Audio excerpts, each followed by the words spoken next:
Hola, somos el grupo número 10 y nuestro trabajo trata sobre la elaboración de la cerveza.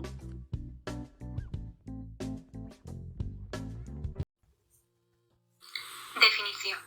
La cerveza es una bebida refrescante elaborada a partir de azúcares obtenidos de cereales y otros granos, principalmente cebada y trigo. Es saborizada y aromatizada con lúpulo, entre otras hierbas y aditivos, que luego son fermentados en agua y levaduras de tipo Saccharomyces. Este tipo de levadura es importante porque consume azúcar y sufre una transformación produciendo alcohol, etanol y dióxido de carbono. Historia. Para nuestra curiosidad, sus orígenes nos trasladan en el 4000 a.C., donde se menciona en unas tablillas sumerias el sicaro, siendo una bebida elaborada con granos fermentados. Sin embargo, mucho antes se han identificado rastros de un tipo de cereal denominado sorgo, con evidencias de fermentación. Nos dirigimos entre el Éufrates y el Tigris, encontramos la receta más antigua que se conoce, y es Ninkasi quien enseñó a la humanidad a hacer cerveza, que entonces la llamaban gas. En China también se bebía un fermento de trigo, cebada, espelta, mijo y arroz que denominaron qiu. En Mesopotamia, en el 3000 a.C., la cerveza tenía un papel comercial y medicinal. Los egipcios lo denominaron zitún y llegó a convertirse en la bebida nacional. Esto permitió su rápida expansión por continentes cercanos. Los hallazgos más antiguos de cerveza se han encontrado en Europa, en la cueva Can Sadurní, en Barcelona. Sin embargo, los primeros cerveceros aparecen en el siglo XII, época en la que esta bebida se utiliza como complemento alimenticio para peregrinos y enfermos por órdenes monásticas. Además, es en la Edad Media cuando estos cerveceros incorporan el lúpulo en su elaboración, ingrediente que le da su característico amargor.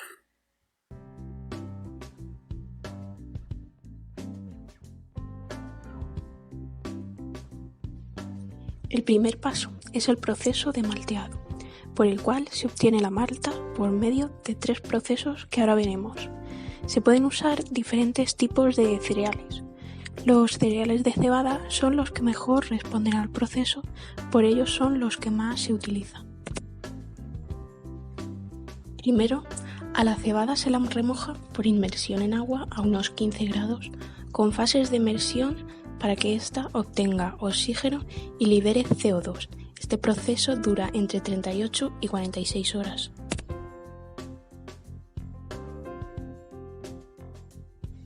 En este paso se transforma el almidón en cadenas de azúcar más simples y fácilmente usables como fuente de energía.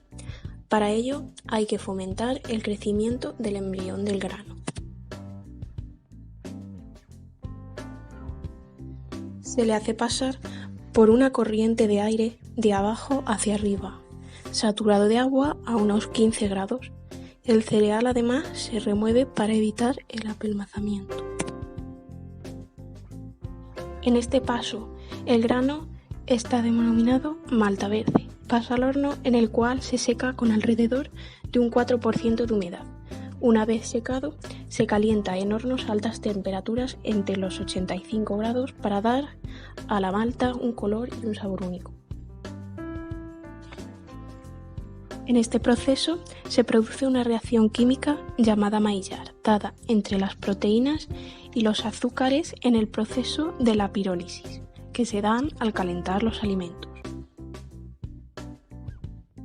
Esta reacción fue estudiada a principios del siglo XX por Louis-Camille Maillard, médico y químico francés. Se conoce como glucosilación no enzimática de proteínas. Además de encontrarnos esta reacción en la cerveza, lo podemos encontrar en la costra coloreada de color marrón de la carne al ser cocinada en el horno o también en los panes.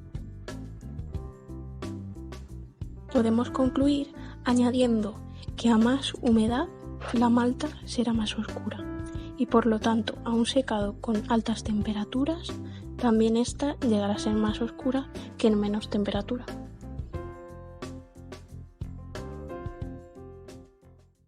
Hola, soy Bárbara y os voy a explicar cómo funciona la química orgánica. La química orgánica está compuesta principalmente de 3 elementos que son los oxígenos, los hidrógenos y los carbonos. Como veis, yo les he puesto a los oxígenos garbanzos, a los hidrógenos unas especies de pastilla que tenía azules de vitaminas y a los carbonos son alubias pintadas de rojo para que lo entendáis mejor, ¿vale? Los oxígenos pueden tener dos cargas, sería la +2 y la -2. Esto lo podéis encontrar en la tabla periódica, ¿vale? Donde os dice las variancias. Los hidrógenos solo tienen una carga que es positiva y es un 1. Y los carbonos pueden tener -4 como carga negativa, +4 como carga positiva y +2 como carga positiva, ¿vale? Repito que todo esto lo podéis encontrar en la tabla periódica sin problemas. Bien. Estos 3 elementos en la orgánica pueden formar distintos enlaces. Estos son los enlaces que pueden formar, que yo los voy a representar con fideos. Está el enlace simple, el enlace doble y el enlace triple, ¿vale? Aunque principalmente los que vamos a trabajar son el simple y el doble. Vamos con un ejemplo sencillo que sería el agua. El agua tiene 2 cargas positivas y el oxígeno actúa como 2 cargas negativas. ¿Os acordáis? Bien, pues cojo 2 hidrógenos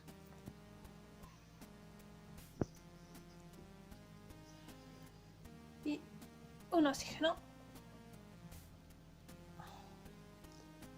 Los 2 hidrógenos se unen mediante enlace simple al oxígeno. Cogemos 2 enlaces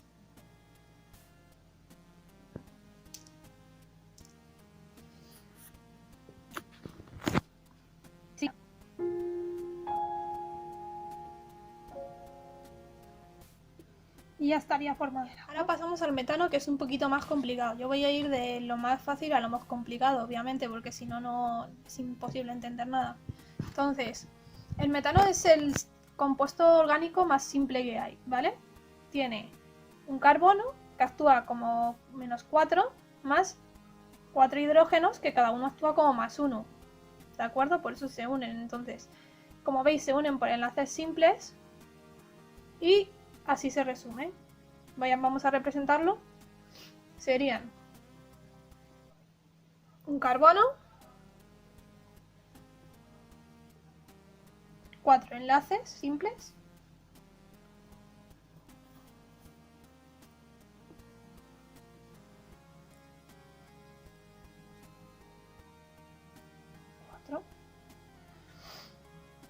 ¿qué pasa? Vale. Entonces, los 4 hidrógenos.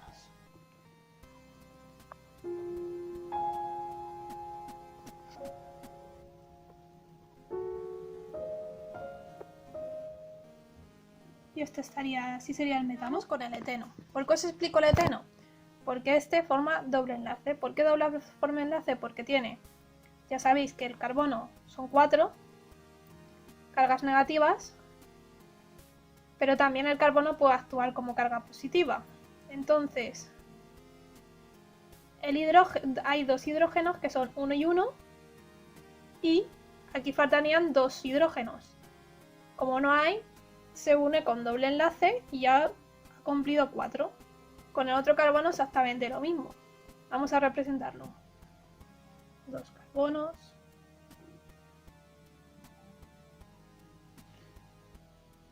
Cuatro hidrógenos. ¿Cuántos enlaces hay? 1 doble y 4 simples. Entonces necesitaré 6 fideos.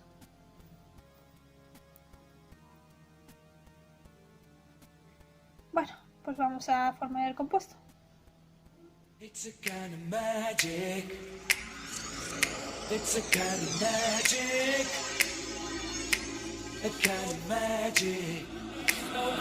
One dream, one soul, one prize, one goal. Ya estaría, ese es el eteno. Con el alcohol. ¿Por qué os explico el alcohol? Porque es un elemento conjunto que encontramos muchísimo en orgánica. El alcohol puede encontrarse, por ejemplo, en el etanol, que sería como el compuesto que hemos visto antes, pero terminaría con un OH, ¿vale? Bueno, pues el grupo alcohol lo que tiene es un oxígeno y un hidrógeno. ¿Por qué he puesto aquí la carga negativa? Porque como al tener solo un hidrógeno y el oxígeno actual con dos cargas negativas, al final sobra uno, ¿vale? Bueno, vamos a representarlo como siempre. Hidrógeno.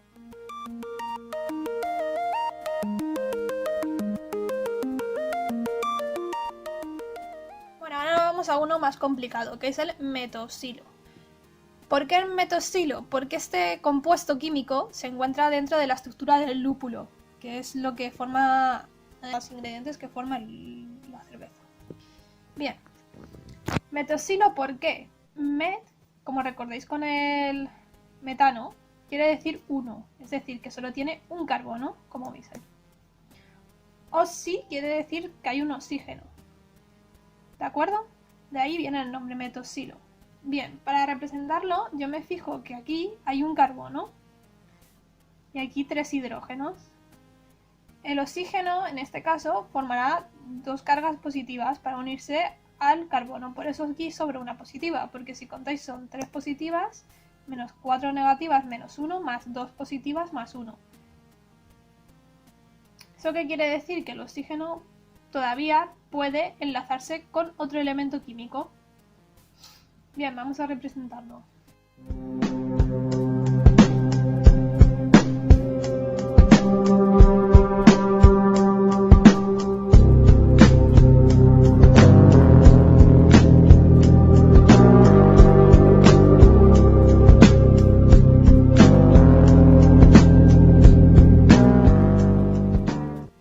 Y esa sería la representación. Como veis, también he añadido este enlace al oxígeno. ¿Por qué? Porque os he dicho que este elemento químico se puede unir a otro. Vamos con el ciclopentano, que como veis es un poco más complicado. ¿Por qué explico el ciclopentano? Porque también es uno de los elementos químicos que forma el lúpulo, que es, como ya sabéis, el ingrediente de la cerveza.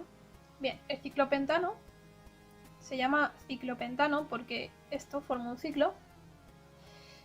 No solo porque forma un pentágono, sino porque está formado por 5 carbonos.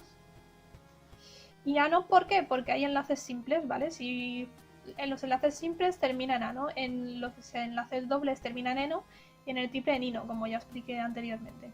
Bien, yo lo que he hecho es desarrollaros este elemento químico para que lo entendáis mejor y lo voy a representar como siempre con mis alumnos. Pues este sería el ciclopentano desarrollado, que bueno, a alguno le habrá dado un susto, pero de verdad que es muy sencillo de entender una vez que os lo represente yo como siempre. Bien, os lo represento, serían 5 carbonos, que bueno, en mi caso aquí solo tengo 3, así que solo voy a representaros una parte. Os lo pongo así para que lo veáis mejor.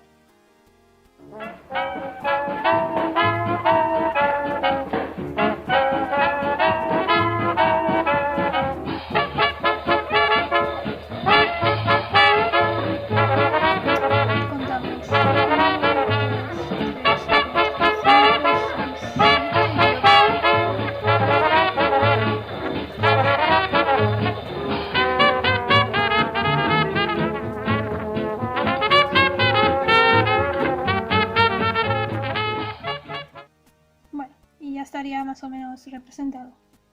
Bueno, pues os presento el santumol. Seguramente ya no os dé tanto susto porque como hemos hablado de los alcoholes, que aquí tenemos un grupo, otro grupo, y del metaxilo que está aquí, no sé si lo reconocéis. Bien, pues el santumol lo que forma es el elemento del lúpulo, ¿vale? Es el elemento químico que forma el lúpulo. Aquí también encontramos un oxígeno y como veis este es un enlace doble. Y aquí estos no son ciclopentanoles, pero sí son ciclohexanoles. Van juntando y van formando el xantumol, que es el elemento del lúpulo. Luego encontramos el isoxantumol, que es lo mismo. Aquí tenemos hexanos, tienen el oxígeno, estos son dobles enlaces, y aquí encontramos el oxígeno.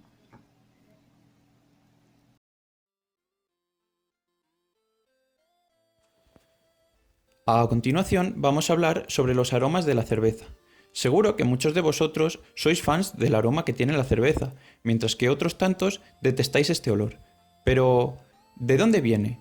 Lo cierto es que la cerveza es un compuesto químico muy complejo, y su aroma proviene de distintas fuentes. Principalmente, el aroma de la cerveza proviene de los llamados aceites esenciales, que la conforman entre un 0,2 y un 0,5%. Estos aceites están formados por distintos compuestos, como son los ésteres, que vemos arriba a la izquierda, los aldehídos, que vemos arriba en el centro, los alcoholes, que vemos arriba a la derecha, y que forman fuseles cuando se mezclan, las cetonas, que vemos abajo a la izquierda, o los ácidos, que vemos abajo a la derecha.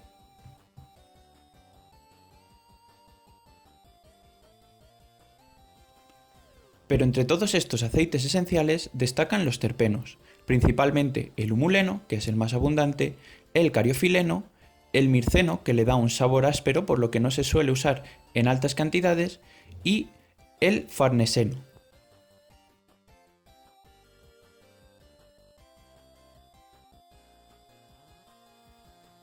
Realmente, todas estas sustancias actúan de forma conjunta para proporcionar el aroma característico de la cerveza, y es difícil decir exactamente cuáles de ellas están en el producto final, ya que son muy volátiles y tras la fermentación solo quedan aproximadamente un 10% de las mismas. Alcoholes, como el geraniol o el linalol, le dan toques florales, el mirceno, toques de fruta y de pino, el betapireno, de hierbas, y el limonero le da aroma a frutas cítricas.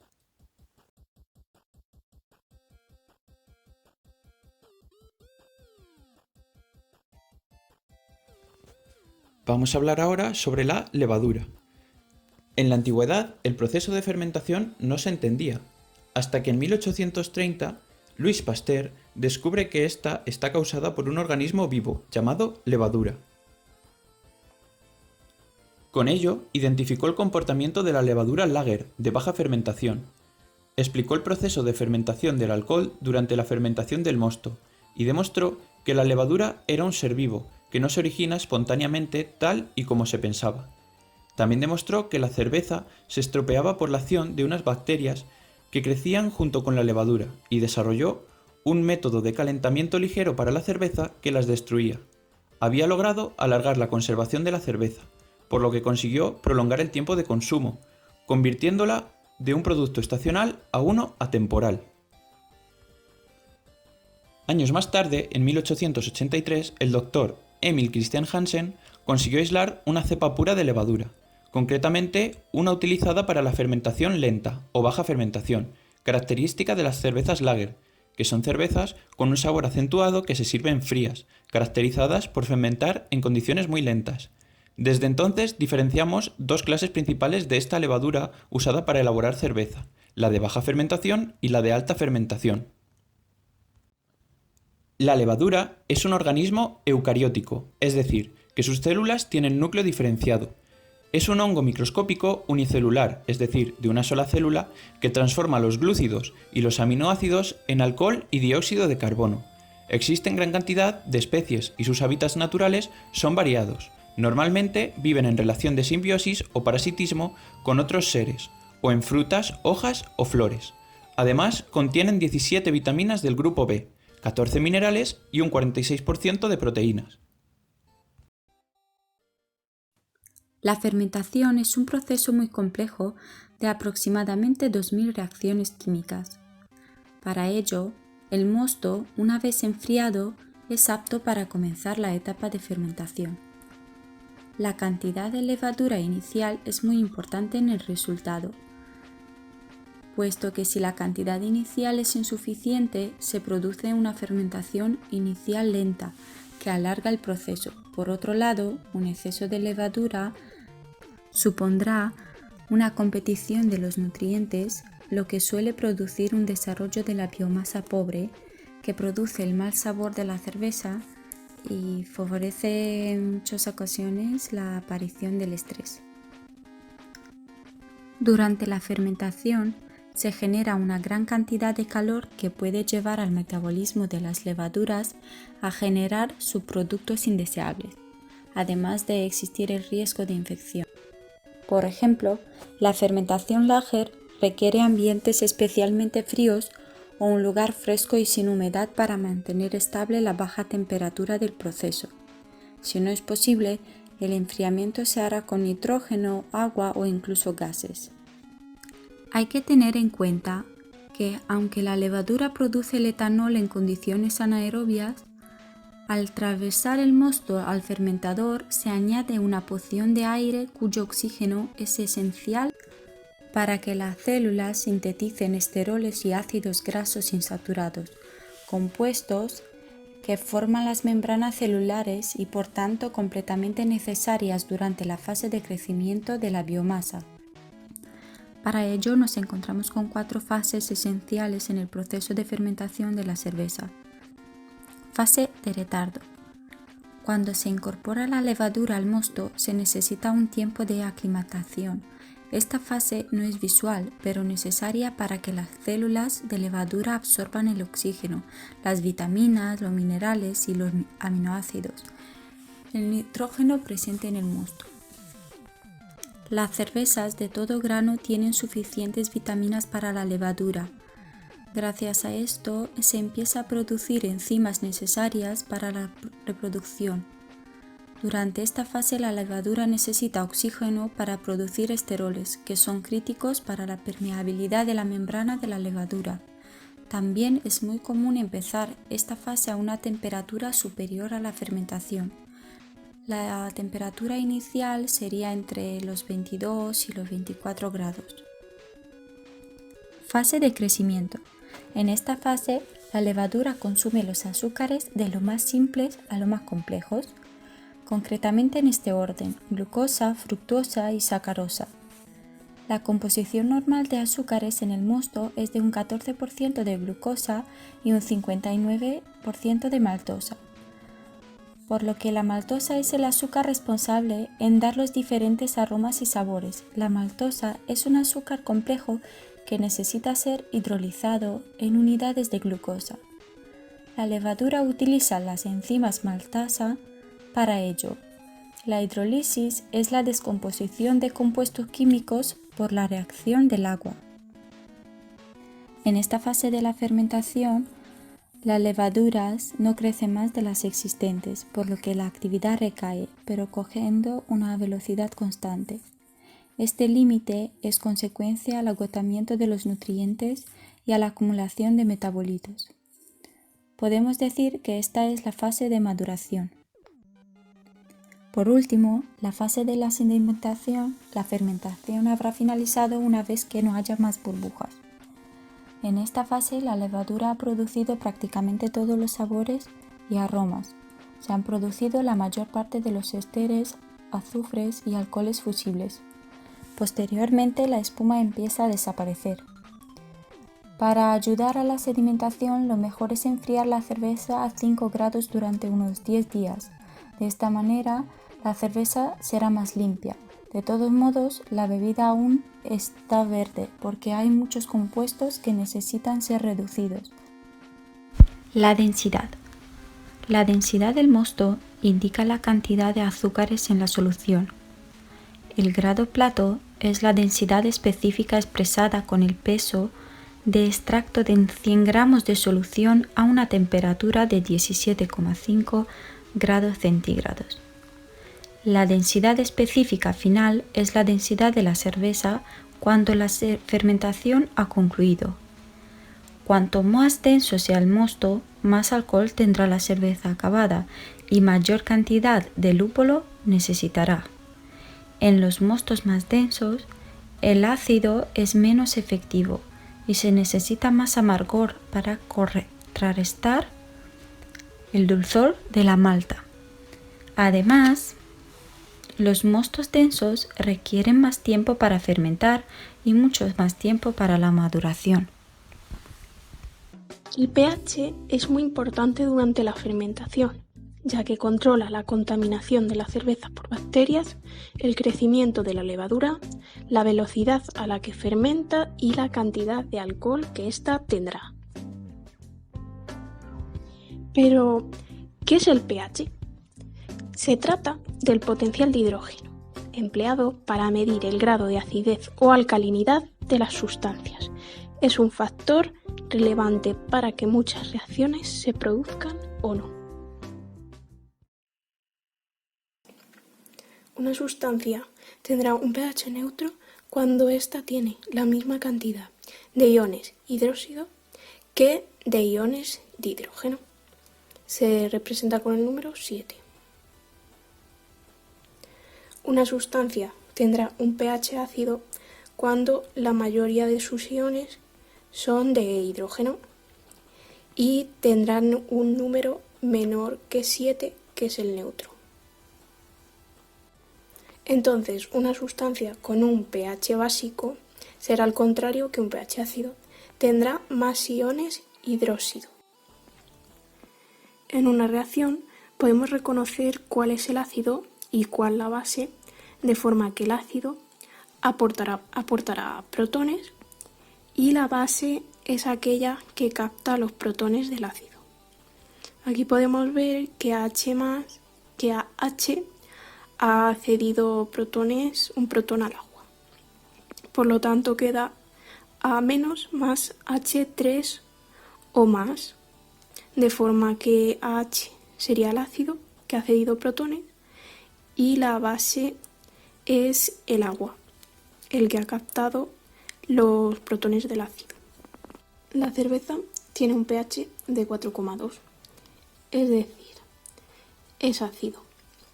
Se ha calculado por medio de esta fórmula por la que pH es igual al menos logaritmo de la concentración de hidrógeno.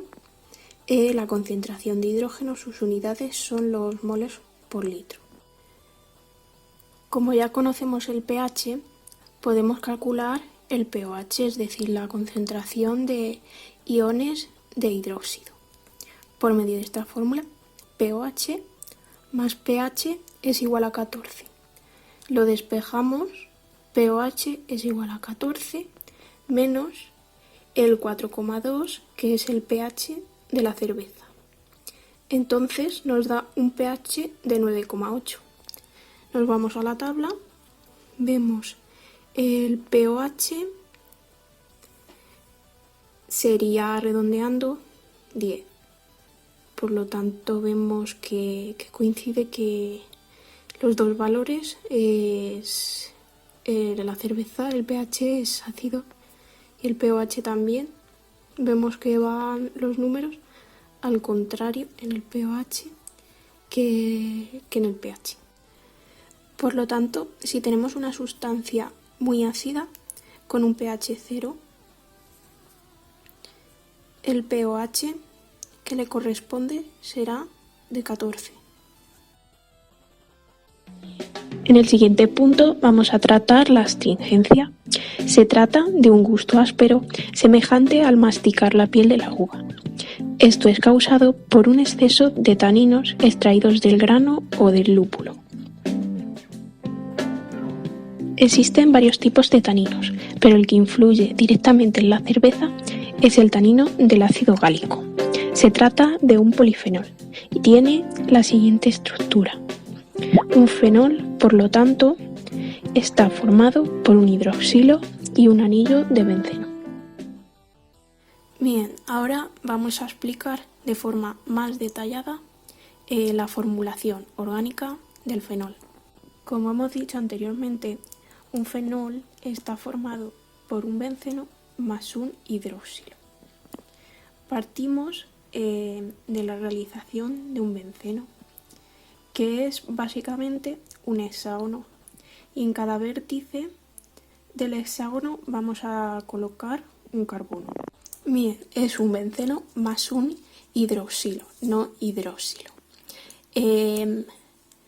Una vez añadidos los carbonos en los vértices, el benceno está compuesto por dos enlaces, un enlace simple, uno doble, uno simple, otro doble y uno simple.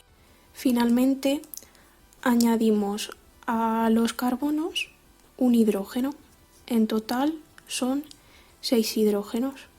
Como podemos ver, está bien formulado, ya que el carbono tiene 4 enlaces en cada vértice. 1, 2, 3 y 4. Bajamos a este 1, 2, 3, 4, 1, 2, 3, 4, 1, 2, 3, 4.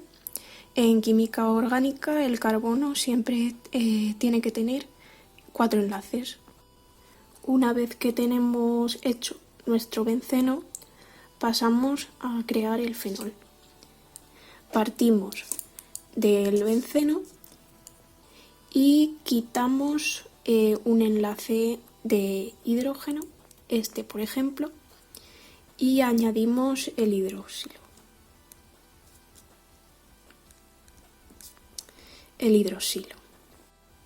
También podemos quitar este hidrógeno y añadir otro hidroxilo. Por lo tanto, ya no estaríamos hablando de un fenol, sino de un difenol. El amargor es una característica propia de la cerveza. Como ya sabemos, el lúpulo es el que le da principalmente este amargor. Contiene compuestos orgánicos llamados alfa y beta ácidos, que a continuación veremos más detalladamente. Los alfa-ácidos como humulona, cohumulona y adhumulona son los principales responsables de la amargura de la cerveza. Durante la fermentación, estos compuestos son degradados a sustancias más solubles. En cuanto a los betácidos, encontramos 3 clases principales: la lupulona, colupulona y azlupulona. Son responsables de una amargura más penetrante que los alfa-ácidos, pero al ser menos solubles en la mezcla, su contribución es menor. Se oxidan lentamente para producir su sabor amargo. Para clasificar las cervezas según su amargura, se emplea el IBU, las unidades internacionales de amargor. Estas se expresan en miligramos de isoalfa ácidos en un litro de cerveza.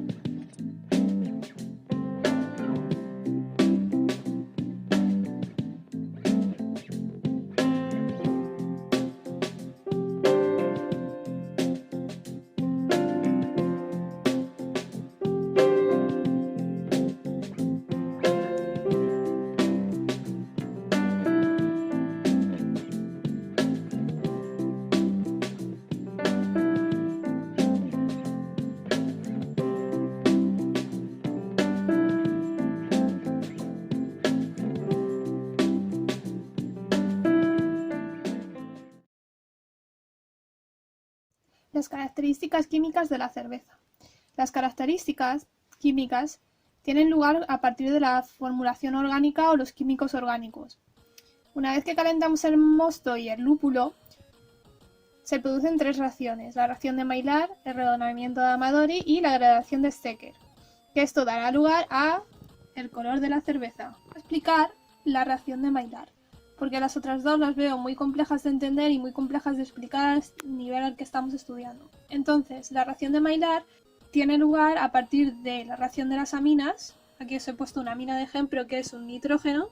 Los nitrógenos tienen 3 cargas positivas, entonces se suman a 3 carbonos, que ya sabéis que cada uno tiene 4 cargas negativas, y 3 positivas que se suman al carbono. Entonces se hacen los 4 y este también queda lleno.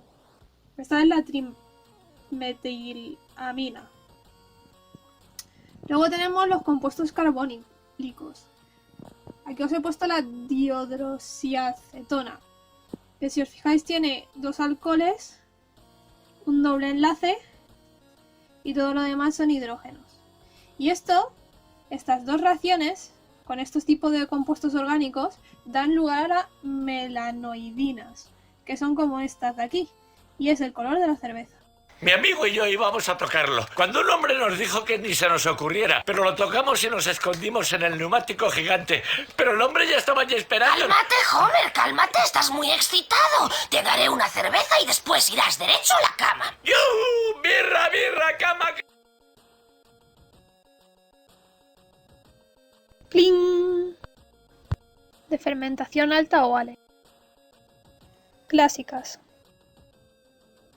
La Pale, cerveza inglesa de color cobre, sabor amargo y un final seco. India Pale, con un sabor más fuerte a lúpulo y malta caramelo, acentuación frutal y espuma blanquecina. Color ámbar y sabor a malta caramelo, el sabor es medio y la amargura es baja, de espuma ligera y blanquecina. Brown Ale, del norte de Inglaterra, de color ámbar oscuro o marrón, presenta sabor ligeramente a lúpulo y espuma blanquecina. Vamos con las belgas y las francesas. Esta es la Abbey d'Abel, color oscuro, doble fermentación, procedente de los monasterios de Bélgica. Esta es la Abbey Tripper and Strong Gordon, cerveza de triple fermentación, color dorado y ámbar, con sabores frutales y algunos florales, alto contenido en alcohol, y una espuma cremosa de larga duración. Esta es la Whitweir Wright, cerveza de trigo sin filtrar, turbia, con tonos amarillos de color dorado, sabor fresco y algo dulce. Esta es la Saison, cerveza dorada de origen belga, con textura seca, muy frutal, espuma de color marfil de larga duración que produce el clásico encaje belga. Esta es la Lambic, cerveza amarga que tiene color pálido y sabores terrosos, frutales y un final muy seco. Vamos con los de trigo. Esta es la Bavarian Weizenweiser, cerveza de trigo de origen sur alemana, es turbia, de color pálido o ámbar y con sabor a plátano. Esta es la American White, originaria de Estados Unidos, es pálida con color dorado y espuma blanca de larga duración. Esta es la Weinswalk, cerveza alemana con color entre ámbar y dorado oscuros, es turbia y cuenta con un aroma y sabor frutal. De fermentación en el fondo. De tipo Pale, la Pilsner de origen checo-bohemia es de color claro con una luz de color dorado intenso y espuma blanca. La Dortmunder, cerveza de gran cuerpo con un sabor más a lúpulo que la Pilsner. De tipo Amber and Dark tenemos la Oktoberfest, cerveza de color ámbar originaria de Alemania. Es una cerveza con claridad luminosa con un rico aroma a malta alemana. La Munich Dunkel, cerveza de estilo bávaro, muy suave con un fuerte sabor a malta, un poco dulce y espuma de color marrón. American Amber Lager, versión artesanal de la cerveza Lager. Esta cerveza está llena de sabor, con gustos de caramelo y con más aroma a lúpulo. Y por último una Bock Strong, la Doppelbock, una versión más oscura de Bock con sabor a malta muy fuerte, gran aroma a caramelo y un mayor contenido en alcohol. Y con esto terminamos todos los tipos de cerveza que teníamos apuntados. Hasta ahora hemos hablado sobre la cerveza con alcohol, pero hoy en día encontramos la cerveza sin alcohol, y esta se distingue del resto de la cerveza desde el punto de vista productivo, básicamente en el tratamiento que sufre durante la fermentación y o después de la fermentación. Se puede obtener mediante 2 procesos diferentes, fermentación controlada o técnicas de postfermentación. La fermentación controlada consiste en detener el proceso de fermentación mediante un enfriamiento rápido a 0 grados centígrados hasta cuando se alcanza un valor inferior a 1% de alcohol o bien hasta un 2,5% en volumen. Las técnicas postfermentivas siguen el modo habitual de elaboración y una vez concluida la fermentación normal, se emplea alguna de las técnicas de eliminación de alcohol. Por ejemplo, la evaporación permite rebajar la concentración de etanol hasta un 0,04%. Otra de las técnicas posibles sería la ósmosis inversa, que solo se baja hasta un 0,4% de etanol, o la diálisis.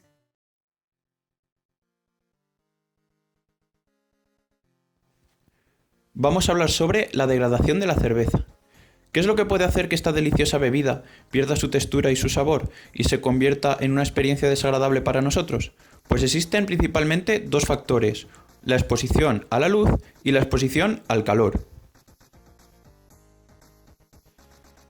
¿Os habéis dado cuenta de que la cerveza siempre se embotella en recipientes de color ámbar o verde? Pues resulta que esto no es ninguna casualidad, ya que estos colores filtran hasta el 85% de los rayos ultravioleta, ya que la exposición a la luz perjudica a la cerveza y la degrada. En la siguiente gráfica podéis observar cómo se deteriora la cerveza en función del color de embotellado, que viene representado por el color de las líneas, y la longitud de los rayos que inciden sobre ellas, siendo la radiación ultravioleta la de mayor longitud. Pero, ¿a qué se debe que la luz afecte tanto a la degradación de este líquido? La respuesta a esta pregunta la encontramos en un grupo de compuestos llamados humulonas. Las humulonas se encuentran en el lúpulo y son muy insolubles en agua, pero durante la cocción del mosto sufren una reordenación química que las convierte en isomulonas, como vemos en la siguiente imagen, y estas sí que pueden disolverse en agua. Estos compuestos le dan a la cerveza su amargor característico y también efectos bacteriostáticos, es decir, que impiden el crecimiento de bacterias durante su almacenaje. Antes de que llegasen la refrigeración y la pasteurización, el único medio de impedir que la cerveza se estropease era utilizando alcohol y lúpulo. El alcohol proporcionaba un entorno desfavorable para la acción microbiana, y el contenido de las isomulonas que había en el lúpulo inhibía el crecimiento de bacterias como Lactobacillus. Así pues, el elevado contenido de alcohol o la elevada tasa de lupulización podían proteger a la cerveza e impedir que se agriase durante largos periodos de almacenaje. Pero, ¿cómo afecta exactamente la luz a estas humulonas?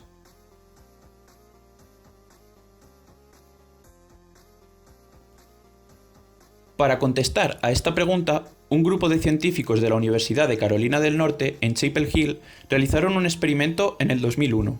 En este experimento dispararon 3 rayos láser sobre 3 isohumulonas y utilizaron un dispositivo de espectroscopia paramagnética electrónica para medir los compuestos que se creaban en este proceso. Llegaron a la conclusión de que se creaban tioles. Pero, ¿qué son los tioles?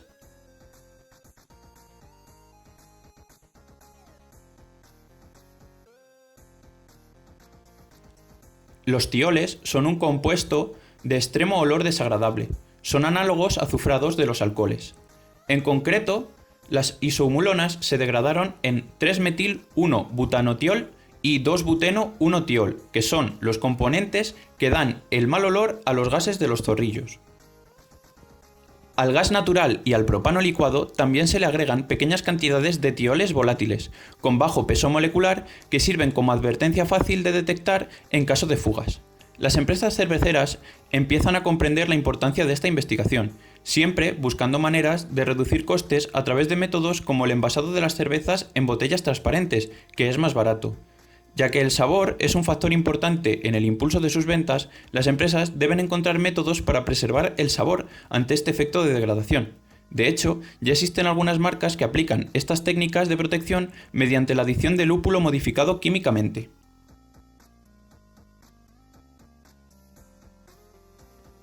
En conclusión, si dejamos la cerveza expuesta a la luz y no la cubrimos con un vidrio verdoso o ámbar, uno de sus principales componentes se transformará en tioles, los cuales son los mismos que las mofetas expulsan al defenderse, provocando que la cerveza adquiera un mal olor y sabor.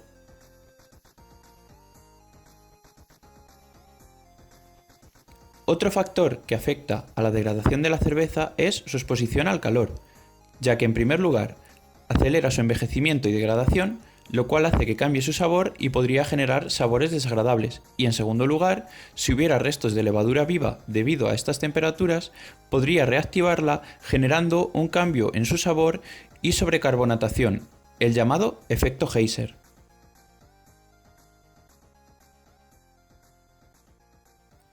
Como vemos, en la cerveza encontramos dos isómeros, los que vemos en la imagen, a la izquierda el isómero trans y a la derecha el isómero cis. Diversos estudios revelan que el envejecimiento de la cerveza produce una disminución en los niveles del isómero trans, mientras que el isómero cis permanece estable. Además, la temperatura de almacenamiento también afecta a la degradación de los isoalfa ácidos. Así, los transisómeros decrecen rápidamente cuando la temperatura de almacenamiento es de 40 grados y decrecen lentamente a 25 grados centígrados, y no se observan cambios cuando se almacena a 0 grados centígrados. Por el contrario, los cis isómeros no varían sustancialmente en estas temperaturas y decrecen ligeramente cuando la cerveza se almacena a 40 grados centígrados. La proporción de isómeros cis y trans es similar para una variedad de cervezas con lúpulos de variedades diferentes. Sin embargo, la relación entre los mismos difiere entre cervezas durante el almacenamiento, debido a la disminución del isómero trans, mientras el cis se ve menos afectado. Pero todo esto, en cristiano, ¿qué significa? Pues muy simple, que en términos generales, cuanto más fría guardemos nuestra cerveza, mejor, sin bajar de los 3 grados centígrados. Lo suyo sería tenerla en una nevera, pero a gran escala se suele almacenar en sótanos. Si no lo hiciésemos de esta manera, aceleraríamos el envejecimiento y la degradación de la cerveza, lo cual podría hacer que el sabor no fuese el idóneo. Pero entonces, ¿a qué conclusión llegamos con esto? Pues de forma general podríamos decir que cuanto más ligera y más lupulada sea una cerveza, más frío necesita. Por lo tanto, las cervezas potentes, como Imperial Scouts, Barley Wines, etc., necesitan entre 12 y 16 grados centígrados. Las tipo Ale, como Pale Ale, IPA o Stouts, necesitan entre 10 y 12 grados centígrados. Y las cervezas más ligeras, como las tipo Lager o las cervezas de trigo, entre 7 y 10 grados centígrados. Bueno, pues ahora voy a explicar los beneficios de tomar cerveza.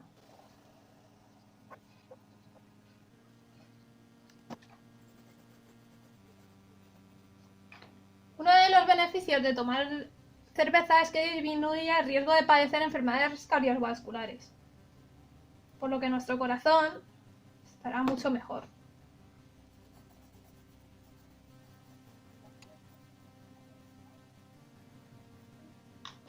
Otro de los beneficios es que previene la osteoporosis, que es la salud en los huesos, y el Alzheimer.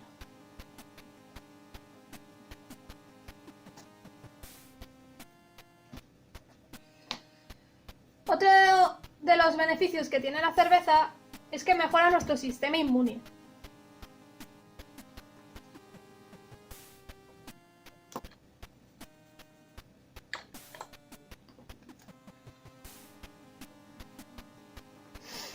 Otro es que tiene pocas calorías, por lo que si quieres adelgazar, pues no está tan mal. 90 kilocalorías tiene por vaso.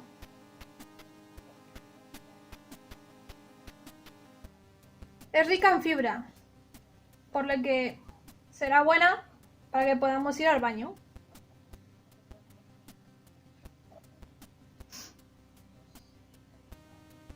Además tiene una baja graduación alcohólica, por lo que necesitaremos muchísimas para alcanzar un grado de embriaguez. También es diurética, es decir, que ayuda a prevenir la retención de líquidos gracias a la malta cebada, por lo que iremos al baño también a hacer pis muchas veces. Ahora voy con los inconvenientes de la cerveza. Los inconvenientes de la cerveza es que puede dañar el corazón si la tomas en exceso, claro.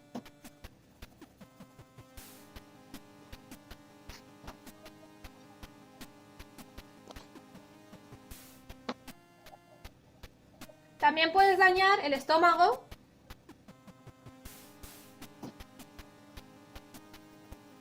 y el hígado.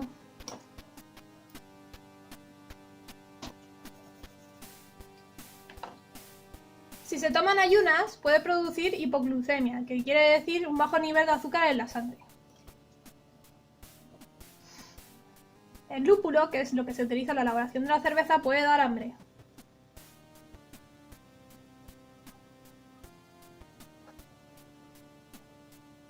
Lo que favorece a lo que acompañes una tapita y aparezca esa barriga cervecera tan sexy.